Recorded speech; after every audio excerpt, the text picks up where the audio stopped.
Now, before you say that all students play all the time, let me explain what I mean by that. I don't mean just class cutting and rabble rousing.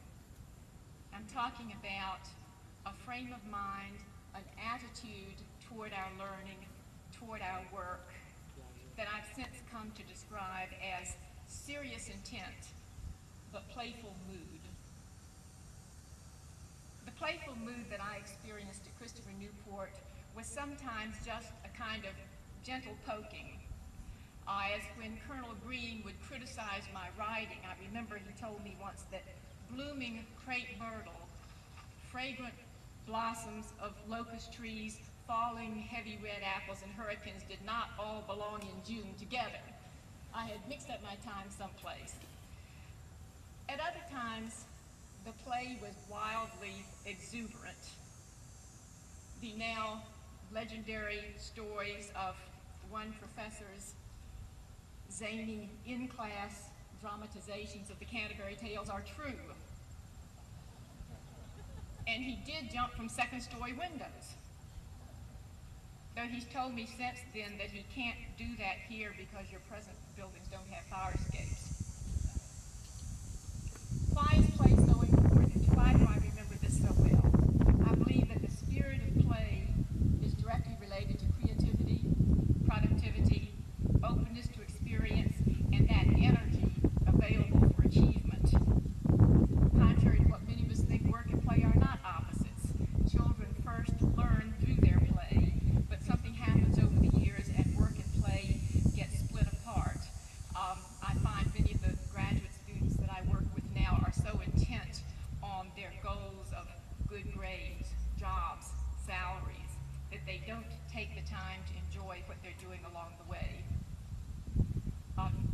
Coincidentally, or maybe providentially, I don't know, just before I came here, a friend gave me a button, and it said, "Another brilliant mind ruined by higher education." I don't know, maybe that's relevant to my remarks for today. Have we forgotten that creativity involves an unusual receptivity to the lively, the unexpected, even the absurd, all of these things that make up humor?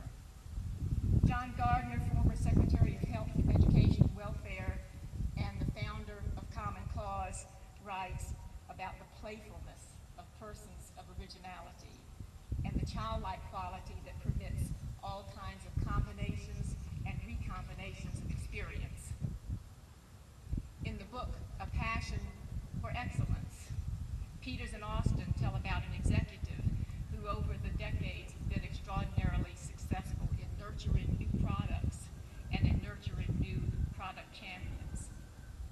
The man wasn't a genius. He wasn't even a brilliant planner, but he had something else. His fellow executives said of him, it didn't matter what had gone on. It didn't matter how bad the news of the day was. Whenever you walked into his office, the first thing he invariably asked was, are you having fun? Are you up to something that's giving you kicks? So I remember that at Christopher Newport we played, we had fun. Our professors were up to something that was giving them and us kicks. So I'll say this to the students that might be here today, that the one gift that I would wish for you students on this celebration of the college's 25th birthday is that you might have faculty who will risk play, who will uninhibitedly express their humor, their vitality, and their zest, their gusto for their subject matter. Faculty who get a kick out of what they do will help you reconnect work and play so that your minds and emotions will be free to produce, to create, and you won't be drained but energized by your work, both now as students and in your jobs. Happy birthday.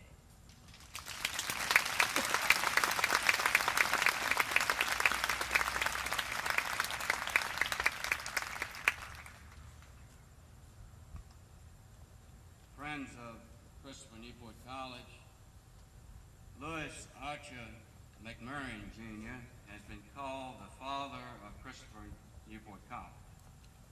He earned that title, like most fathers, long before this college had a name.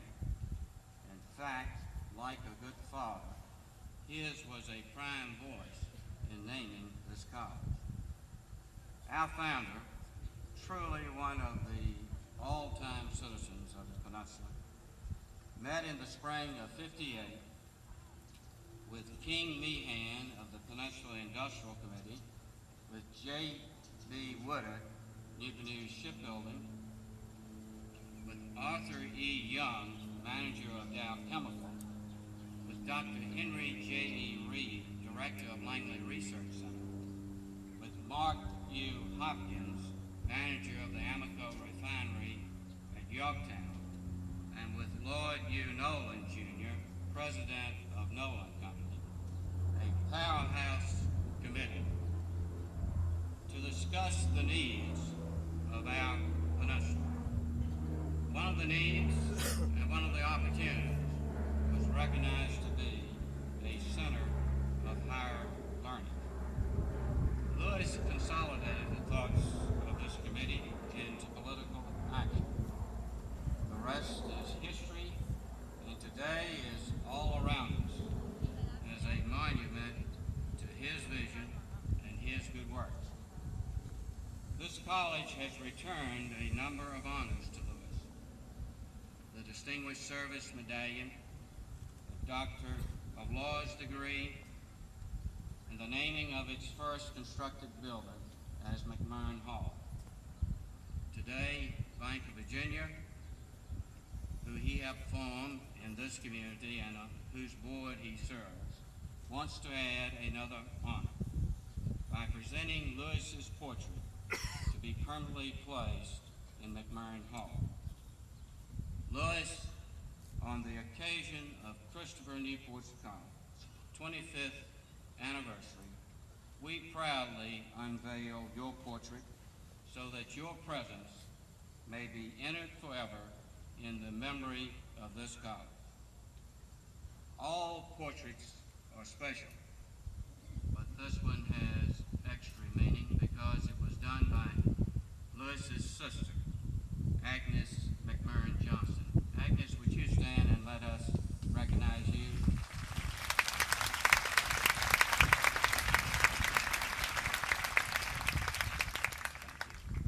And now, as I move very proudly to unveil your portrait, Lord Lewis, Founder Lewis, would you and your lovely wife, Edie, come forward, please, that we might recognize you.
Such a dignified, serious day, I would almost say it's about time for a seventh inning stretch.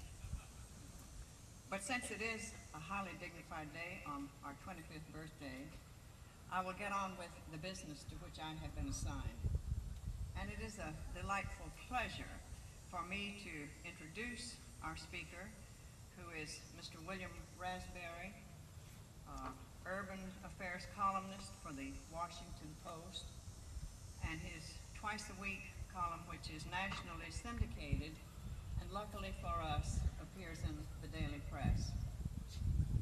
When you're having a special birthday, you want special people to come to do special things. And there are three reasons why I think William Raspberry was a marvelous choice. First of all, he's a newspaper man. And those who know me know that I would have a very special feeling for someone in this profession, and especially for an editorial columnist type writer, and one serving on such a prestigious paper in such a marvelous way makes William Raspberry a logical choice. Secondly, as urban affairs writer, Mr. Raspberry uses rare, good common sense in what he writes. And I agree with the Time magazine columnist who honored Mr. Raspberry when he said, when he writes, he considers the merits rather than the ideology of the issue. And in the years that I have read this gentleman's columns, I don't think I have disagreed many times with with the manner in which he has dealt with the issues. And thirdly, because of my lifetime commitment to education, I would say that I think Mr. Raspberry is a good choice because he is fearless in what he writes with what he thinks is wrong with some of the things going on in education. Long before excellence became a national byword in elaborate committee reports, William Raspberry was writing for excellence to be a part of every school division's principles. He is eminently qualified for the job that he has to do today.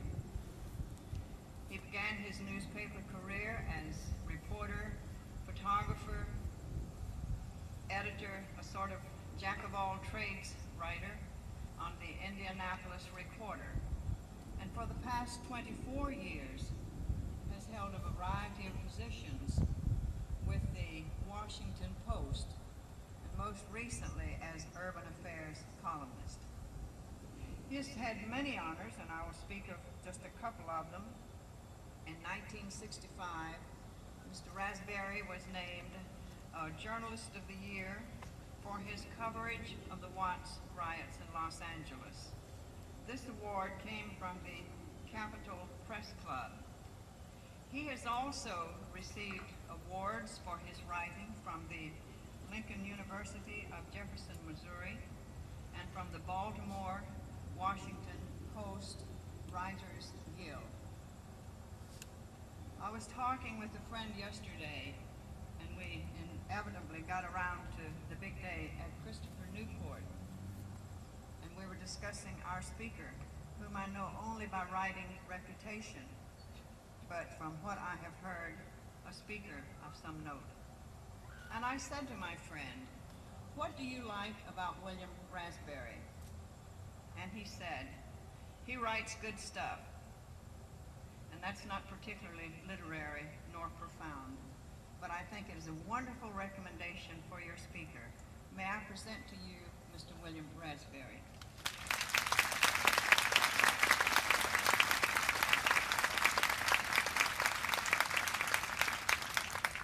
Thank you so much.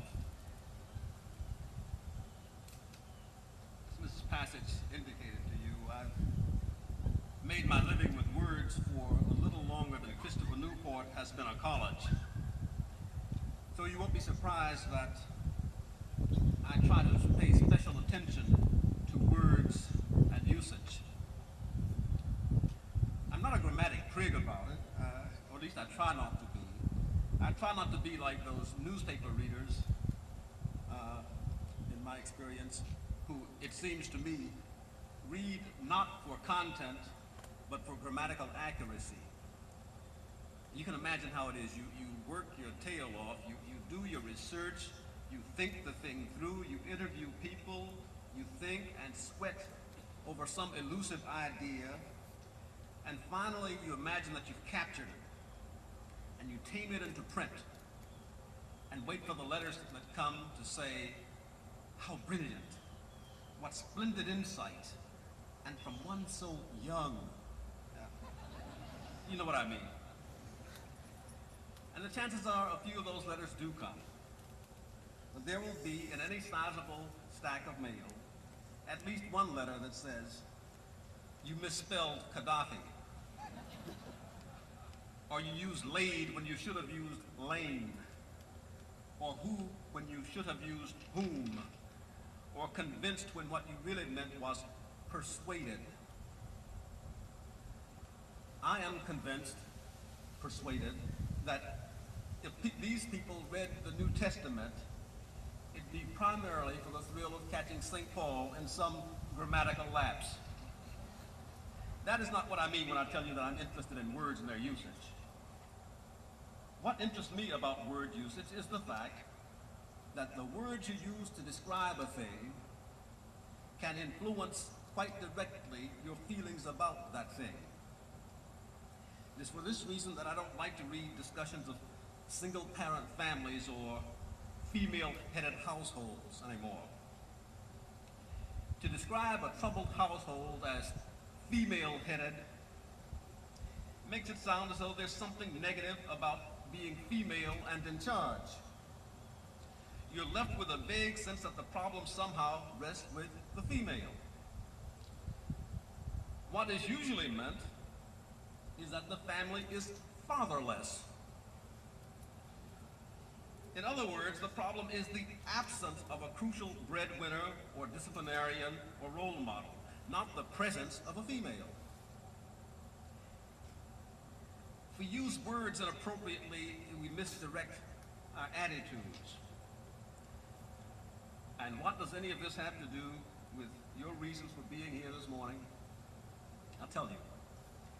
When I set out to get some information on Christopher Newport College to guide me in preparing my remarks this morning, somebody told me that Christopher Newport is a non-traditional college. Now, what the devil is that? It sounds like an apology. What would you have thought if Mrs. Passage had introduced me as a non-white, non-tall, non-Virginian, non-educator? You probably found yourselves wondering why anybody bothered to invite you to participate in your celebration. But she didn't describe me in terms of what I am not, but in terms of what I am. I commend the approach to the faculty, students, and friends of Christopher Newport College. If you persist in defining yourselves in terms of what you lack and what you aren't, you're very likely to begin thinking of yourselves in negative terms. And if you're not careful, you'll find yourself apologizing for having spent so much time here. I recommend that for a non-apologetic view of what Christopher Newport College is, you should take a few minutes, not now, but a little later, to peruse the Silver Anniversary Special Edition and Voices, that lovely blue pamphlet you've seen floating around. You will find in these two things an extraordinarily positive view of what CNC is, a psychological place as well as a physical place that can respond to the needs of its students in ways that are unique. 75 acres of suburban beauty and 32,000 square feet of space. A place of variety with a commitment to preserving and drawing upon that variety. A regional college with a world view, a college whose graduates are making their mark in an incredible range of fields. That's not un-anything or non-anything. The outside world will, at least until your reputation catches up with the facts, continue to think of Christopher Newport in terms of what it is not. But you don't have to let them infect you with their negative point of view. I speak from long experience. I was on summer vacation between my junior and senior years in college and had managed to find a summer job on a little weekly newspaper. I was no journalist, I knew that, and in fact had never given any thought to journalism as a possible career. I took the job for the good and sufficient reason that I needed to work and earn money to continue my college education. But I did consider myself reasonably bright, and I thought I could learn the work if I put my mind to it. Well, my first day on the job, a grizzled old man named Scotty Scott, not Scotty Cunningham. Scotty Scott was this man's name, and he was a very different personality. He assigned me to do a story. I did my background reading, conducted my interviews, and wrote my story. Took it to the editor and waited for him to tell me how surprised he was that on my first day I'd done so well. I didn't have to wait long. He took my deathless prose, folded it in half, stripped it into small pieces, and tossed it into his wastebasket.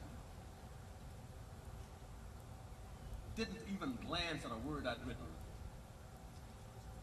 It's your first story, he told me. It couldn't possibly be any good. Now go and rewrite it.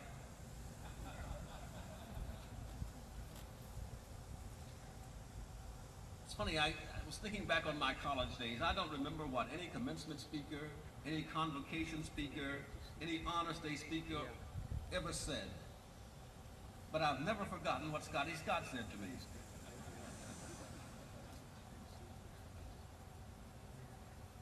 Scotty was not talking to some vague, faceless audience. He was talking to me. And though I was furious that this man could be so insensitive to a nervous young beginner and insufferably arrogant on top of it, I'll never forget what he said to me, and that it made me determined to prove to him, at least, that I could be a first-rate reporter. Fortunately, Scotty Scott was not the first adult who had made an impression on me. My teachers in college and in high school had made me feel that I was pretty bright, that I was capable. And my parents, my mother in particular, had gone out of her way to build my self-confidence. It was her notion that my brother and my three sisters, growing up in a small Mississippi town, would be knocked down by the outside world soon enough, and that it was up to her to make sure that we would not be destroyed psychologically when the cruelty came. Scotty Scott was right. My first story was not as good as it might have been, but if his idea was to break my spirit, he failed, because my mother was right too. I was bright and capable. And if my capabilities didn't as yet include journalism, I knew it was just a question of time. I'm not going to give you a long speech this morning. I only want to warn those of you who are students at Christopher Newport that the world you will shortly be facing is full of Scotty Scotts who will be convinced that because you're inexperienced, because you're products of a small, unsung, non-traditional college, you can't possibly be any good. Some of those who will take the wind out of your sails will be right. The chances are great that your first work won't be much good. But I hope that your years at Christopher Newport and at home before you came here also brought you into intimate contact with people like my mother, who made you feel that you are bright and capable, that while you may not possess some particular skill, you do possess the ability to acquire it. I hope that you've learned the distinction between stupidity and ignorance. Students are, of course, ignorant. why you come to school. Even those of you who are working hard in school and earning good grades cannot possibly know much of what your employers will need you to know. You're ignorant. But you are, I pray God, not stupid. Ignorance says you don't know yet.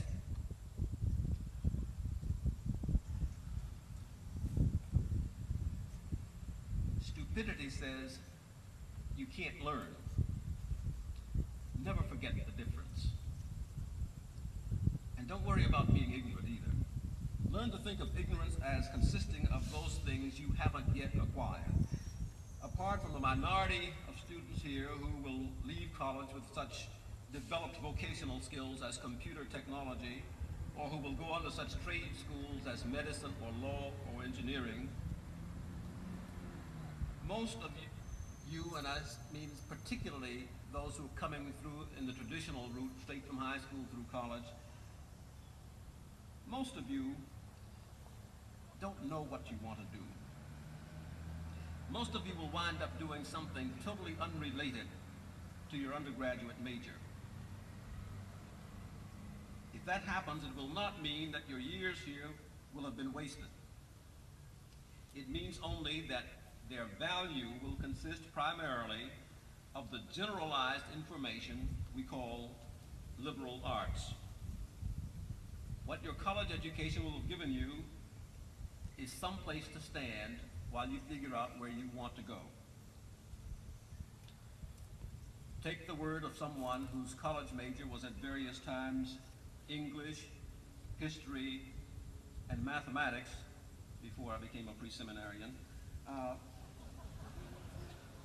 It's all right for you to know, for you not to know what you will be. You don't really need to know what you'll be doing 10, 15, or 20 years from now, and even if you did, many of you couldn't know. Things are changing too fast. Time doesn't always make ancient good uncouth, but it regularly renders ancient majors irrelevant. Talk to your instructors, talk to your role models, talk to the people whose success and conduct you admire in your communities, and ask them what they majored in. The chances are that their majors have as little connection with their careers as my long ago math major has to do with my career in journalism. It's not likely to be much different for Christopher Newport graduates. Some will end up in careers that have nothing directly to do with their studies here because they simply can't know at age 21 or 23 or 29 what they will want to be doing at 41 or 43 or 49. Some will switch because they will find their chosen careers unrewarding, psychically or financially. And some will wind up in fields that don't even exist now. Some time ago, I happened to talk with the former governor of Delaware, Pierre DuPont, who just this week announced his intention to run for president. I'd like to pass on what he said to me. At the beginning of this century, he said, half of America's workers made their living on the farm. Today, 4% do. The steel industry was in its infancy. The automobile industry did not exist. Computer technology lay 2 generations away in the minds of scientists yet to be born. The transformation of our jobs, the movement of our people, the improvements in our skills over the first 85 years of this century have been stunning. But it is entirely likely that the changes recorded in those 85 years will be matched and surpassed by the changes of the final 15 years of this century. Unless your crystal ball is a lot clearer than mine, there is no way you can predict what kind of career opportunities will be available 5 or 10 or 20 years down the road, except to say that they will be different from anything you or I can now imagine. We could hazard some guesses as to what the major sources of the new jobs might be. computer technology, space exploration, gene splicing. These technological breakthroughs will change our lives, change the way we do virtually everything we do, as dramatically as electricity